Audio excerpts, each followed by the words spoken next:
Alright everyone, so some more Dark Arts video 139. So, I feel that now is probably a good time for us to touch on some things that I haven't spoken on in many years. So, perhaps some of the new people to the channel would like to hear about. And for my longtime followers, you probably know this story, but you might hear some new information in it. So please hang around and listen to what I have to say if you want. It's your choice. So, for those of you who may know about The Voice, I mentioned The Voice in past videos. Who is The Voice? What is The Voice? How did it start? Well, The Voice was basically the inner self, my inner self. But how did this all come about on this journey? So, when I came to Japan at that time, going back now to perhaps around 2000, 2007 is when I left New York. So I came to Japan and I was living in a place called Himeji at the time. Himeji was, I don't know, some people say it's countryside. I mean, it's a city, but if you're trying to compare it to the other cities, then maybe it might be countryside. But yeah, this is where I was at a place in Japan called Himeji. So at that time, I had spent a lot of time alone and I was on my I was on my own for a bit, man. Because the person I was with at the time, they would go to work overnight. And this was literally the first time that I was kind of alone in my life as far as not having anyone in the house or near me. And they would work overnight. And I'm in the middle of, I mean, yeah, it's pretty much was countryside. I was in the middle of the countryside alone. And for people who are used to growing up in a city life, because I'm from New York City, if you're used to growing up in city life and its reality, and you're suddenly tossed into the equivalent of what the countryside is, it could have some changes on your psychological state, good or bad. So this was the first time I was alone, man. And, growing up in New York City, you look up into the sky and you don't really see stars. You might see one, you might see two. But when you move into the countryside, you just see endless stars. And this was perhaps some of the triggering points for me to get in contact with the inner self. And what happened was I started delving into all these different areas of research because, I was alone and it's like when you're left alone and you have no outside influence as far as like how busy my life was back in New York, you have room to let your imagination run free for the first time. You could really just start exploring things, that you probably would never have entertained. Now, I've always been a fan of the occult and all this type of stuff, but hey, I was alone. I had money at the time as far as, I had just arrived, I had a bank account full of money, so I didn't have to find work right away.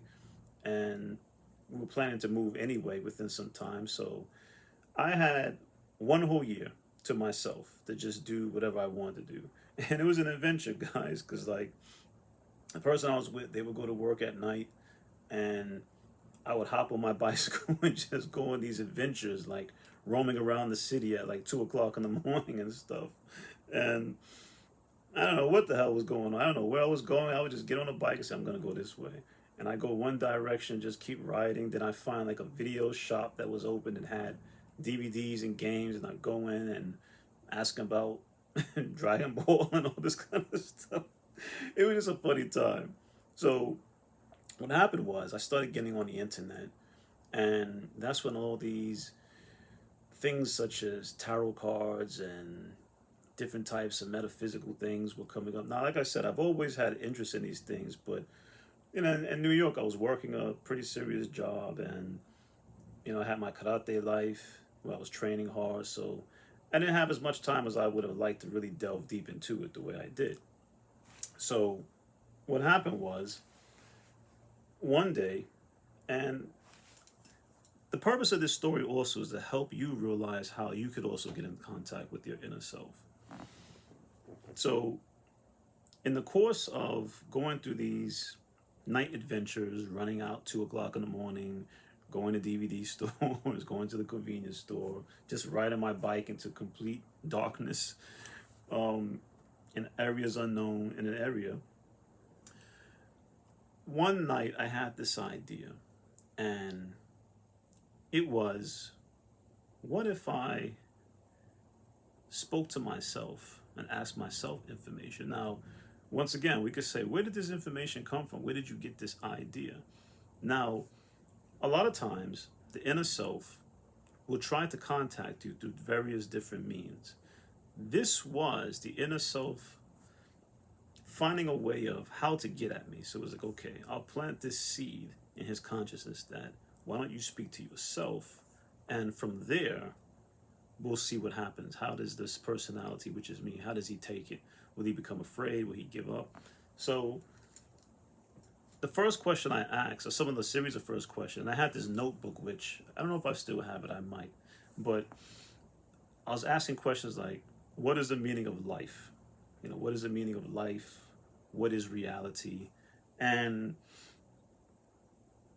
suddenly I was getting answers. Now, as I've said before, in the beginning, it was pretty scary in the very beginning stages, because I would ask, what is the meaning? What is reality?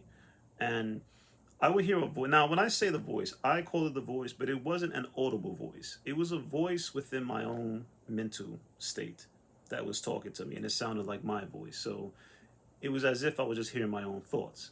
In the beginning, it was interesting. You know, I said, well, what's the meaning of life? And it would give me an answer on what is reality and what is this and what is that. And I was basically just having fun. That's the whole point, right?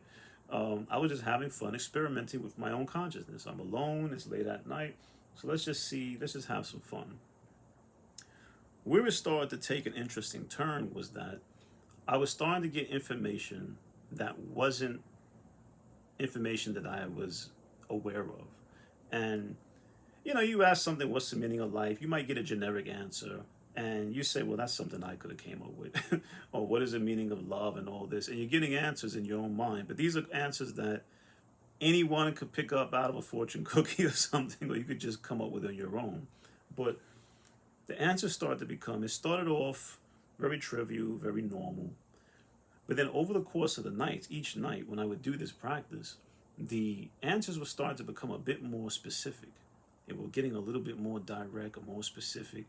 And I thought, well, this is interesting. And then, I'm trying to see if I can remember because it's such a long time ago. But yeah, from there, I started getting all these very interesting answers about reality. Now, where things really started to take off, and this is where the fear part comes in. At that time, I was going to this Japanese school near Himeji Castle. If those of you don't know, just look it up, Himeji Castle. I was going to Japanese class, which is right near there. And one morning, I'm going to Japanese class as usual on my bike. I think I had a bike at the time. And I was riding my bike. And I always went straight. Like whatever the direction was to get from my house to Japanese class near Himeji Castle, it was just a straight run. Just follow the street, keep going straight, no problems. But this one morning, I was getting ready to go. I was going straight as usual. And the voice in my mind said, turn left. I was like, turn left. And it was weird because it just came from out of nowhere. But like I said, it's a voice within my mind that was like, go left today. And I'm thinking, well, why would I go left? I'm questioning myself, but why would I go left? And his voice just kept saying, go left, go left, go left. So I thought, well, all right, let me entertain it. I'll go left, see what happens. And you know, I'm a big believer in following your intuition. Sometimes if you have a feeling to go left today and you always go straight or right, go left. It could save your life or something interesting could happen. So I entertained it and I went left. As I'm going left, which was really out of the way for me to go this direction, I'm going, and then the voice says, look down to your right. And I looked down to my right, and there was money there. I think it was like saying, which is the equivalent of like $10, like a $10 bill or something. It was just sitting there. I was like, whoa, cool, man. And I picked it up, and I had basically like $10, 1,000 yen. And I thought, all right, that was interesting. And then from there, so I'm going to show you how interesting, how tricky the inner self could be when it starts its initial phases. it wants to make sure that you are not going to basically bug out from this interaction and go crazy and have to feel that you need to go to get a mental health specialist or something's wrong with you or you might become suicidal or something like that. So, or schizophrenic. So it starts off appearing as if it's your own thoughts. That's the beginning stages. From there, as you tend to get more comfortable with it, it starts to separate itself from you in terms of where it's no longer as if these are just your thoughts coming to you. If you're lucky, and it will happen, it will start to separate itself from you. And you start to feel it, you won't feel, it will be a separate entity, a separate personality talking to you. Now, it still may sound like you, it may not sound like you. It's all individual, right? It's all subjective. So it could be anything. It may sound like some favorite character that you have respect for. It could be a historical figure, it could be a fictional character, it could be anything, or it could just simply be your own voice. At that time, it was my own voice. But at some point, be it started to distinguish itself away from me, where it was still my voice, but it was talking to me. And it became just a conversation of going back and forth.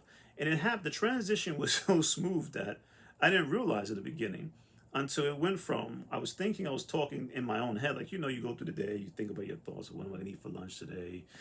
What am I gonna watch when I get home on the internet? And then it started to become, for example, well, what am I gonna watch now on the internet? Well, maybe you should look at this because it was like, whoa. And it scared me in the beginning because I was like, what the hell? And from that point, it was this very interesting moment where, because like I said, I was alone and I was still in my karate phase at the time. So there was this mountain. It's kind of a not mountain, it's kind of a small mountain park called Tegarayama Koen. And I would go there every day with my bike, have my karate uniform on, at least my belt and stuff. And I would go on the mountain and top of this little mountain park. And I would train all day, like all day I'd just be in the park training by myself. Nobody would pass by. Random people would walk by and look like, oh, that guy was crazy. But they wouldn't bother me. And as I was doing this, this voice would just be speaking to me about reality, everything. It was very strange in the beginning, man. And if you're not used to this, it could be kind of intimidating and even frightening because I'm in the park training alone. I'm doing kata, I'm doing shadow boxing, I'm doing all this stuff. And there's this voice speaking to me about the nature of reality. Now, mind you, this is way before I've come into the Seth Material in any of these things. And this is why I say your subjective experiences are very important because they contribute to things that you may run into in the future. As you all know from past videos, the Seth Material was very and is very influential in the things that I speak on. But it's not because I just came across the Seth Material and I accepted it as the Holy Grail, this is the truth, and with no individual thought. I was having, I'll get to that in a minute with the Seth Material, that'll come later in the story, but basically, by the time I came to the Seth Material, all the information that was there was stuff that I had already experienced, and that's why it has such an impact because it confirmed and justified for me everything that I was going through, and that I wasn't crazy, and that things weren't just I wasn't just having some mental episode. Because the moment I started reading those books, literally, not just some of it, not portions of it, every single thing in the book was exactly my experience. The only problem was at that time I didn't have the vocabulary to articulate myself the way that I wanted to, the things I was going through. So anyway, we'll get back to that later. So the voice is talking to me in the mountain, and then other things started to happen. So it was like this was a spiral effect, domino effect kind of things triggering basically the inner senses. The inner senses began to get triggered from this experiment. Well, experience. It was an experiment in the beginning with me talking to myself, but then the experience led to the activation of the inner senses. And I started having these things that it was interesting because I would get the experiences, right? And I would always, anytime I would doubt it, something would happen to reconfirm it. So I'll give you a good example. One night I'm in the park training, and it's already nighttime. So there's like bats flying around. I'm looking at these bats at night, and I'm like, oh man, I gotta get out of here. So I'm going down the mountain, and they have this type of stone. Um, it's like a stone block that has some kanji on it, and I believe it's for people that passed away, but it was there. And I've been down next to it, and I'm tying my shoe, and then this voice starts speaking to me. Now this is not my voice, my inner self. It was another. It was a distinct. It was a little girl's voice. It was as clear as day. It started speaking to me. At that time, I had like zero Japanese ability, so I didn't know what it said, but it was clearly a voice talking to me. And I kind of jumped. I was like, whoa, what the hell? And then I thought, interesting. Like I said, I would get shocked, but it wasn't to the point where, oh my God, and I'm running around down the mountain screaming. It was just like, of course, if something speaks to you out of nothing, you will get shocked initially for the first reaction, and then you calm down. So I thought, well, that was interesting. I went home. When I got home, the person that I was with at the time was waiting for me, and she said, let's go to the supermarket, let's go to the convenience store. And I said, okay, cool. And I said, well, wait, let me fix my shoe. This damn shoestring kept coming loose. So as I'm bending down, it's dark outside, there are no people. Japan is very quiet at night, so you can hear a pin drop. And as I'm tying my shoe, she's standing in front of me, I'm standing here, the bike is between us. And as I bend down and I'm tying my shoe, a little girl's voice started speaking very clear. It said like 3 or 4 words. She screams and runs away and leaves me. She ran back to the apartment. Ah! Just left me, man.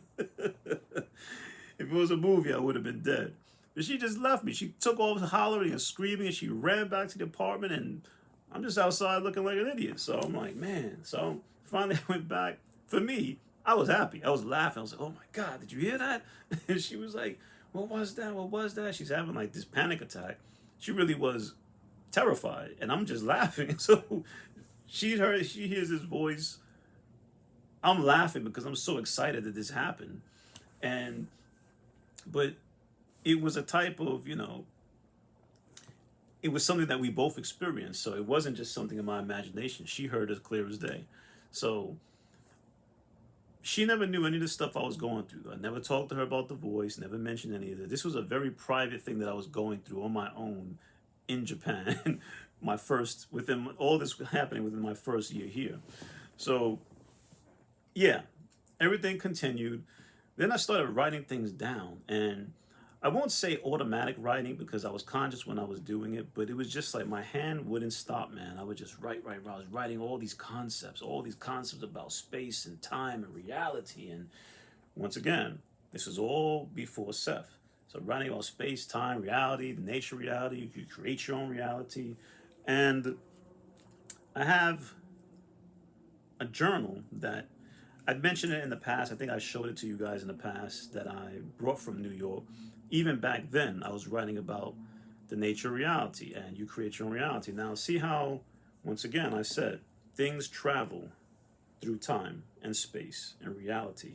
So, even right before I left from New York to Japan, right before I left, I started writing about the nature of reality. You create your own reality. I knew nothing about Seth at this time. It wasn't even a thing to me. But here we go.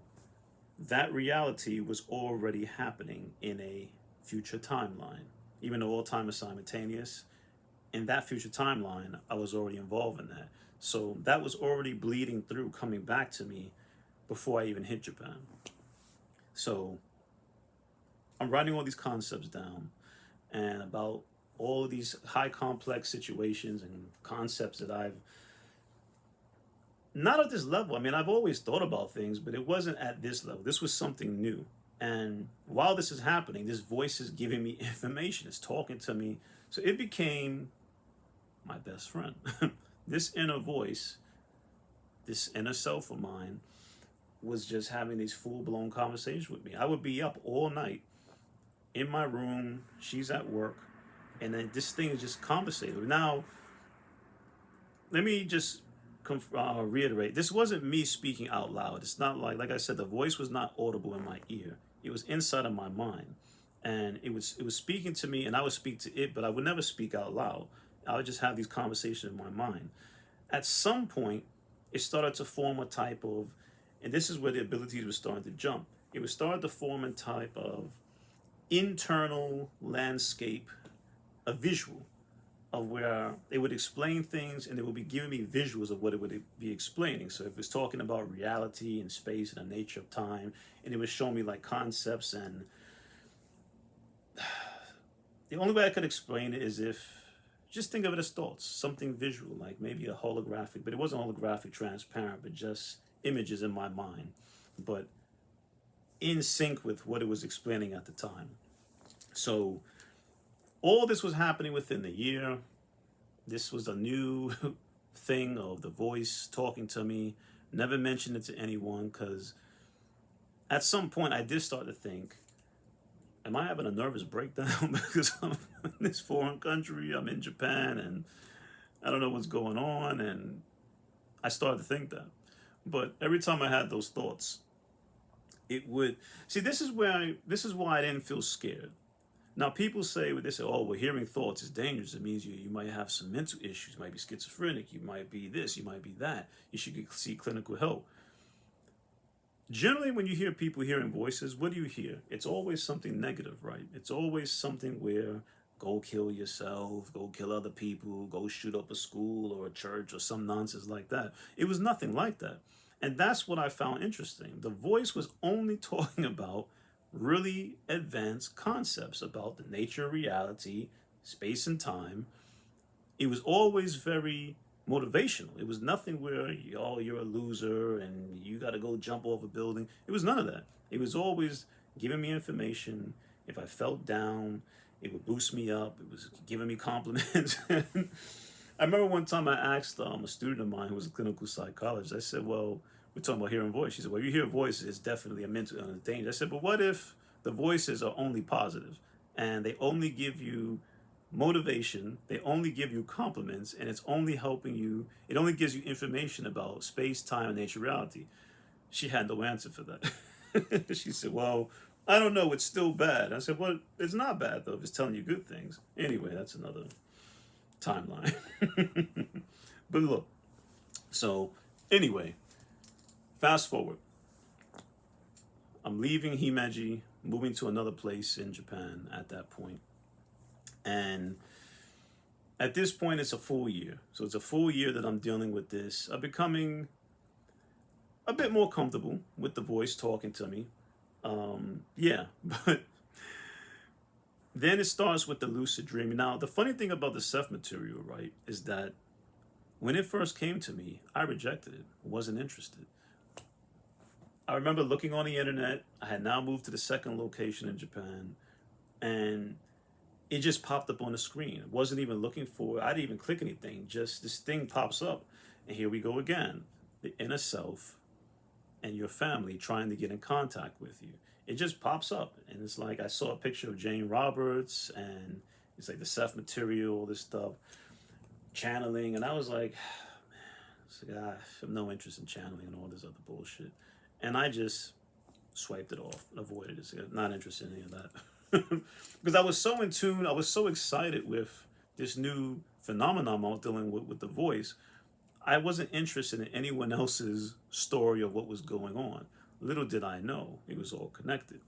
So at this point, I'm exploring all types of stuff. I'm looking into magic, chaos, magic, paganism, all the ancient religions, text, and everything you can imagine, conspiracies. I'm looking at all this stuff that most people go through in these initial phases when they're coming into this in the very beginning.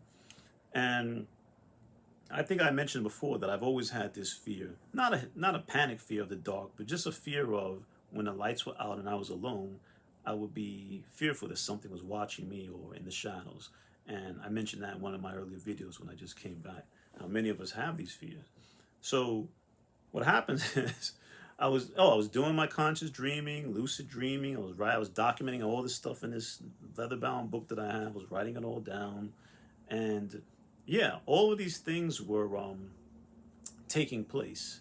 Now, as a matter of fact, let me just grab the book real quick. A little bit of show and tell. Hold on, guys. Let me just slide out of view for a minute because I feel it's important for context, right? All right, back. So, this is the book that I'm talking about. Now, I bought this book in Barnes and Nobles from New York right before I left, and just to give you some, just an example, right? Going back, I'm trying to see here. What was the earliest writing in here? I have a few things. Oh, okay. So look, I came to Japan in on December 1st, 2007. That's when I left New York. December 1st, 2007. I left JFK, came to Japan.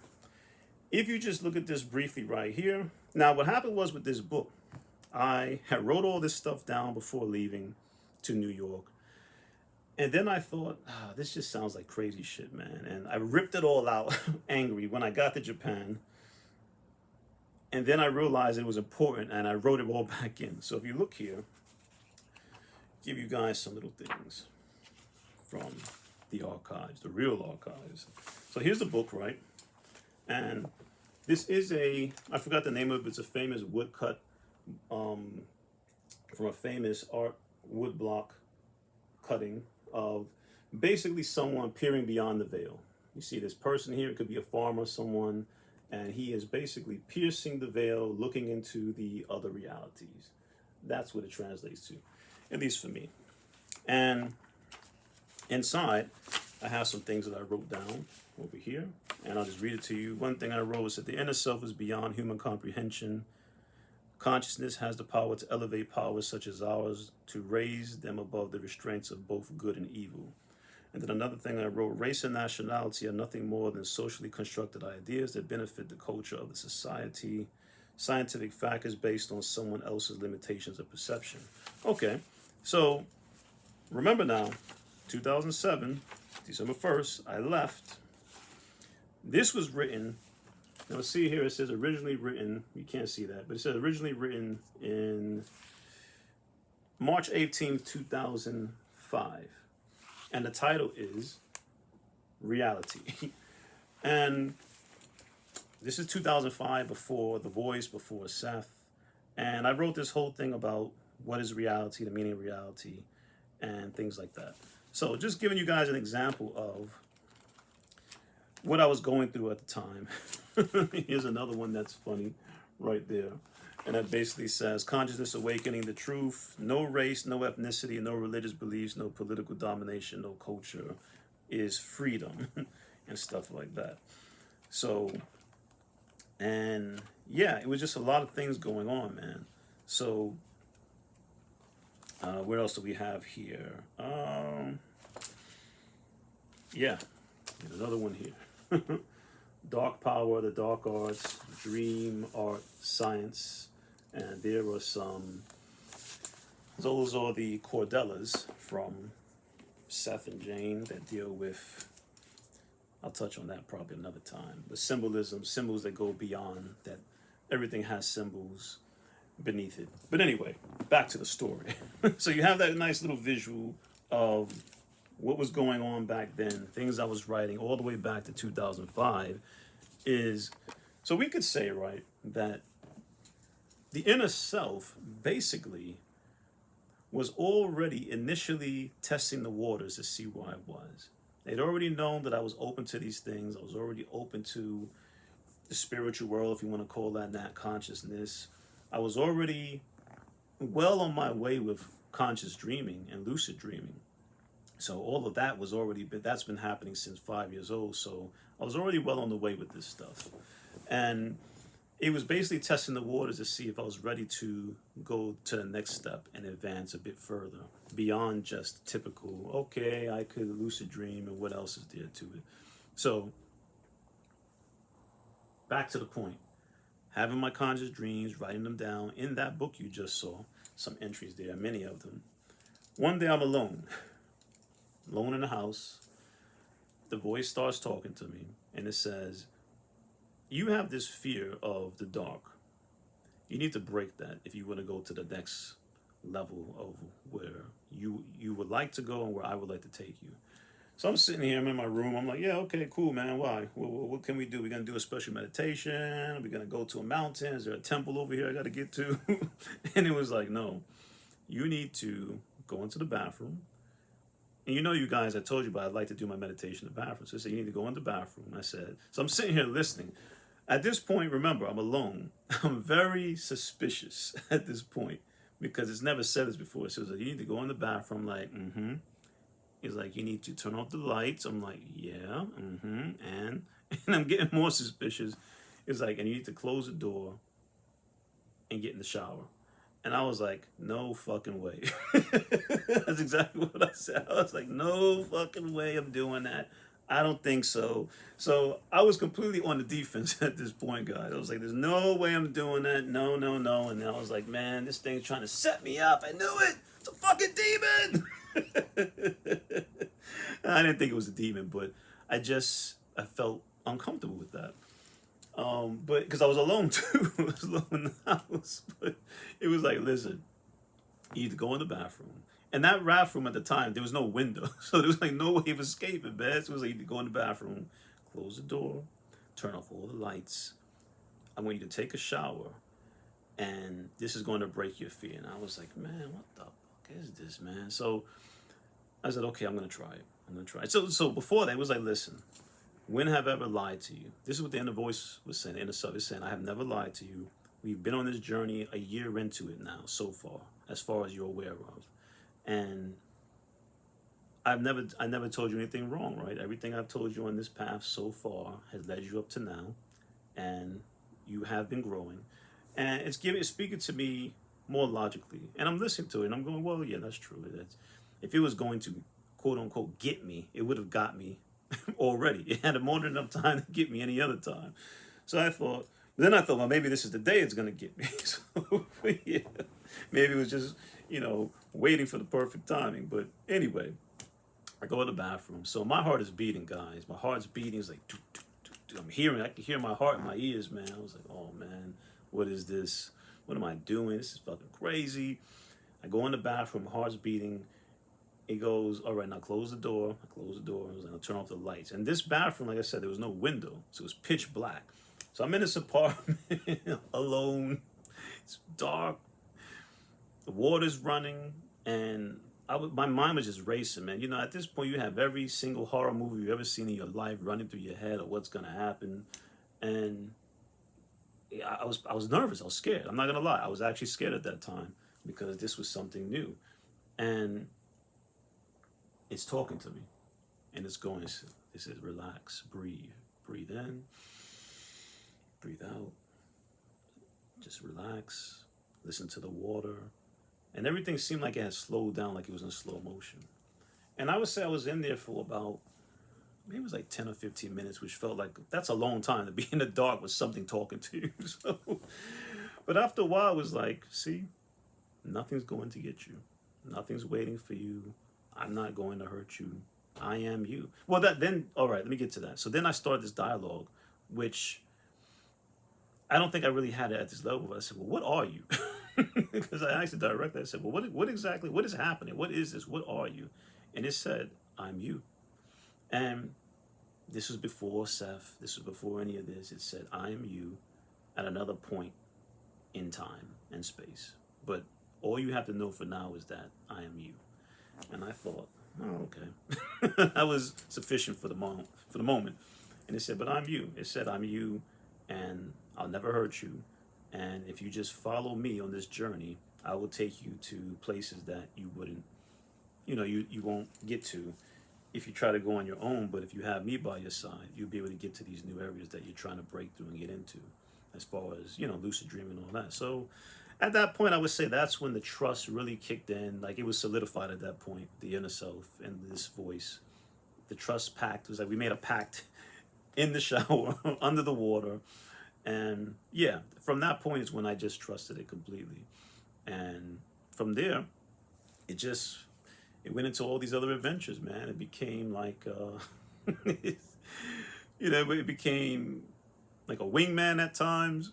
I'll tell you that funny bit real quick. One day I'm dating this girl. Now I'm moving forward. That other person I was with, they're out the picture. I'm jumping around, so this is not a sequential order, but this story takes place way after that. I'm dating this other girl, and I gave her a key to my apartment at the time, but she never came unannounced. She would always call for us. So, yeah, I was playing the game, man. I had a whole bunch of women I was messing with. So I had girls coming on a Monday, a Tuesday, a Wednesday. I was just going crazy because I was free. And one day, I had one woman in there, and the voice goes, the apartment was just crazy, man. There were like panties thrown all over the place. It was just, there's a bra hanging off the TV. It just looked like mayhem in there. And I'm just relaxing. It was my day off. So the voice goes, you need to clean all this shit up, man. She's coming. And I was like, what are you talking about? She's not coming. So at this point, we have this type of like, this bond. This is how we would talk within my mind. I was like, she's not coming. She never comes without being. He's like, listen, I'm telling you, you better clean it up. I was like, nah. So he told me this 3 times. The first time I was like, nah. It was like around 8 o'clock in the morning. The girl had just left and left some clothes behind. And then it's like it's like 10 o'clock. It was like, yeah, I'm telling you, you better clean. I was like, no, nothing's happening. You're full of shit, man.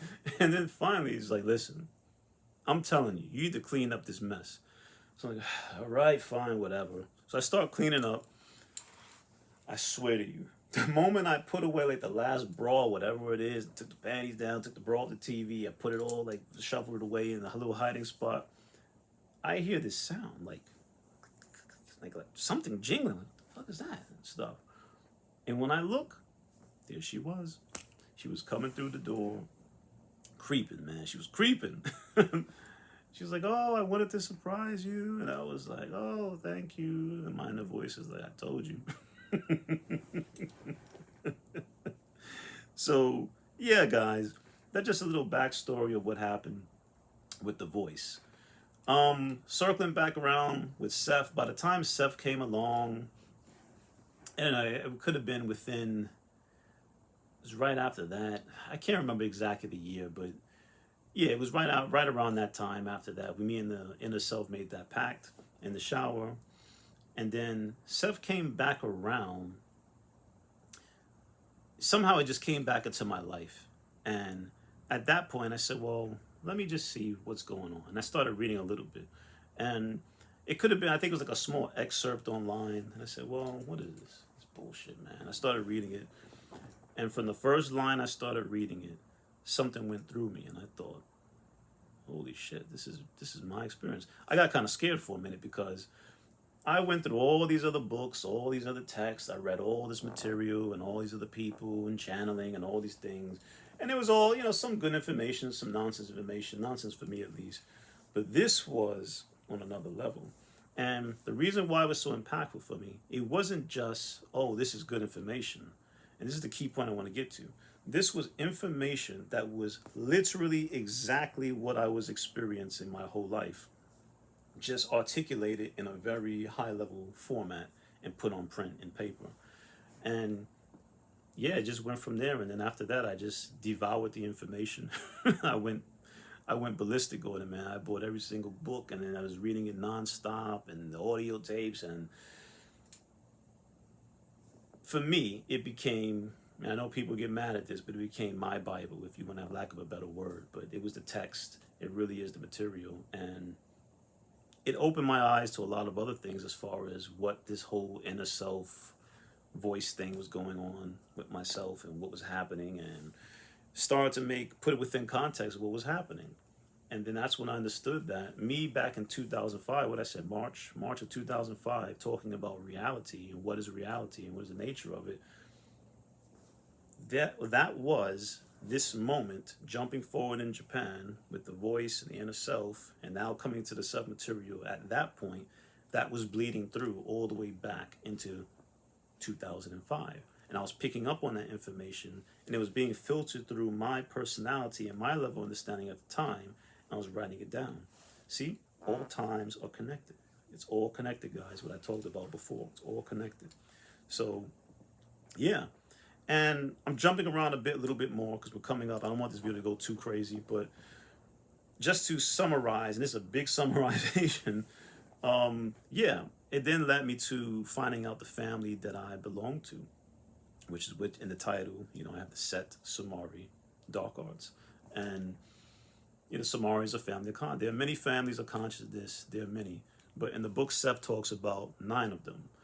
You have the Gramada, the Sumafi, the Tumod, Vod, Boladim, Ilda, Zuli, Samari, and yeah, you could add them all. It's the Gramada, Sumafi, Tumod, Vod, Boladim, Ilda, Zuli, Milumet, Sumari. Yeah, those are the 9 families, and they all deal with different aspects of things. It could be the Samaria more of anti-authorians, anti-authoritarians, go around, they're creative, they want to have fun, basically reality warpers, doing things in non-physical realms, but not really sticking around to keep things going. We come in, introduce some ideas, and then we keep it moving.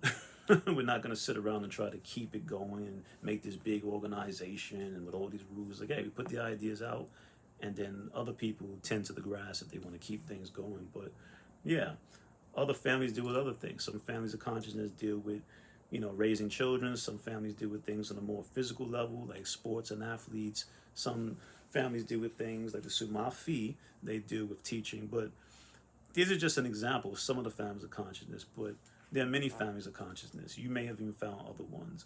So, but for me, it's when I became aware of my family of consciousness. And like I said, you may have affiliations in many families of consciousness, but the main one that I belong to are the Samari. And there's other ones, but I don't have to get into all that now. But for now, Samari is the main one. And this is why I have my family name in the title, Seth, Samari, Dark Arts. And as far as Seth goes, yeah, way back in the earlier sessions, I was still growing, so I was confused on what name to use. Do I use Seth? Do I use Seth? I settled on Seth for various reasons. And guys, meaning could be anything. You can find meaning in anything if you overanalyze things, right? So you figure you got Set. What does Set mean? Is it the ancient Egyptian god Set? Is it Jane Roberts Set? Well, it's not Jane Roberts Set because that was Seth, and Seth made it very clear that he would not come through any other person, channel, or medium.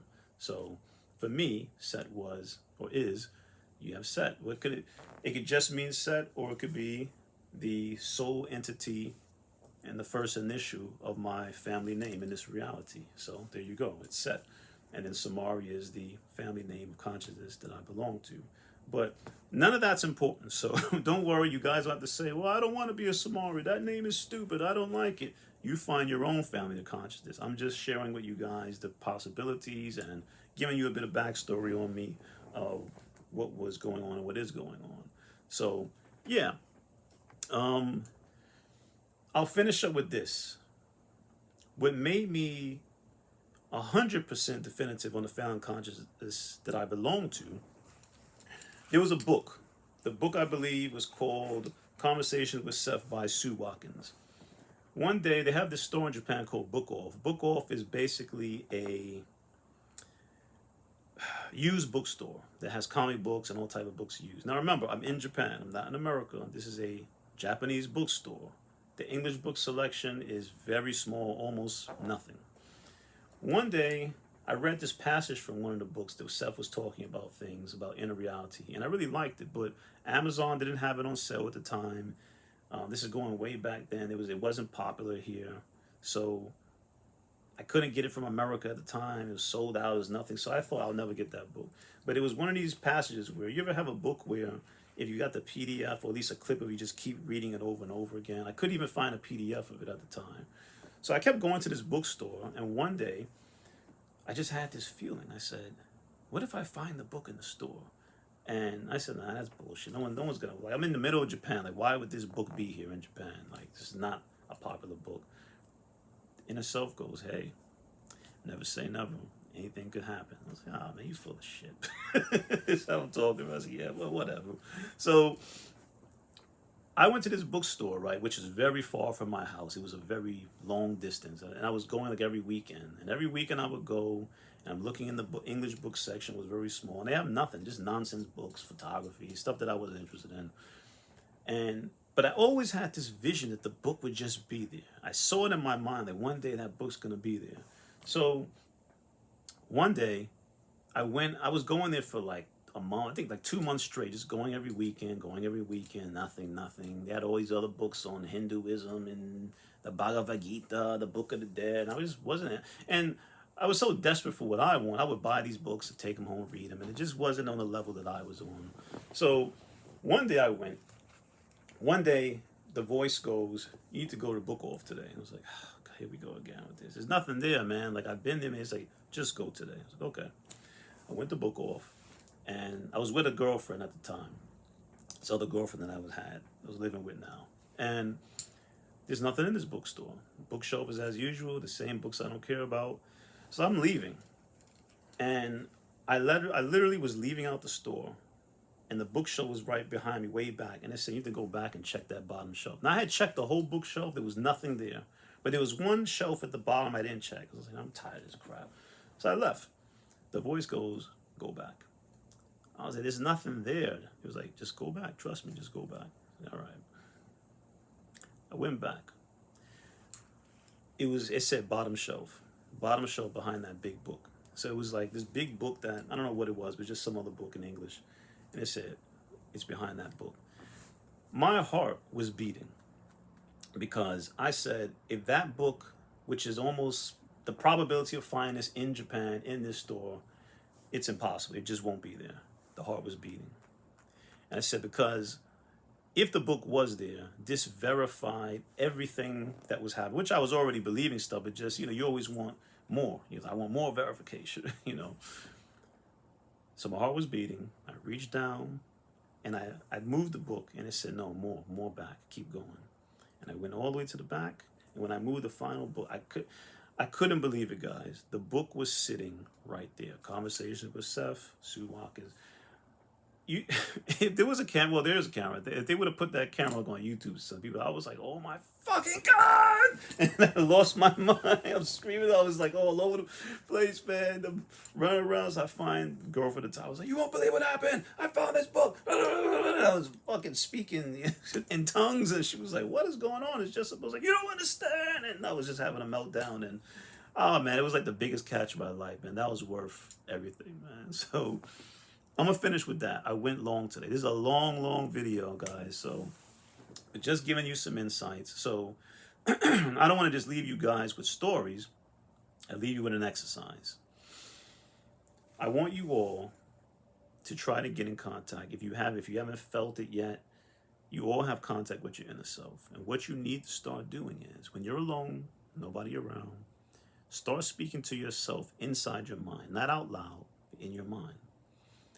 And ask yourself questions. What is the meaning of life? What is reality? What is the purpose of existence? Ask yourself these high-level questions. And then sit back, close your eyes, and just listen. Now, it might not come audible. You might get images. You might get a voice. You might just get thoughts. But whatever comes to your mind, you could document it if you feel that you need to document it because you don't want to forget it.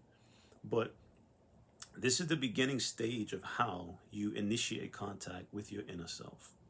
So I know this was a long video. I know this was a very long story, but my story will help your story when you move forward. And it's always good to hear other people's stories sometimes, because it might give you the confidence that you could do it as well. Or that if you do have something happening, maybe you're already in the process of this happening, my story will be verification that you're not crazy. So I'm going to leave it at that. I love all you guys. Keep your training up. Keep your practices going. And remember, they say speaking to yourself is crazy. It's not crazy, guys. You don't have to walk around and speak out loud, but you can have these internal dialogues within your own mental landscape with your inner self. And it will take you to some interesting places. So that's all I'm going to say for now.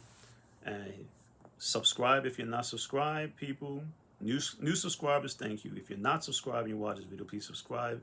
And don't forget that like button too, guys. Like, hit those like buttons and stuff. And that gives me more of a visual of what's happening and what people are interested in. So, all right. Thank you, everyone, and see you guys later. Take care. Bye.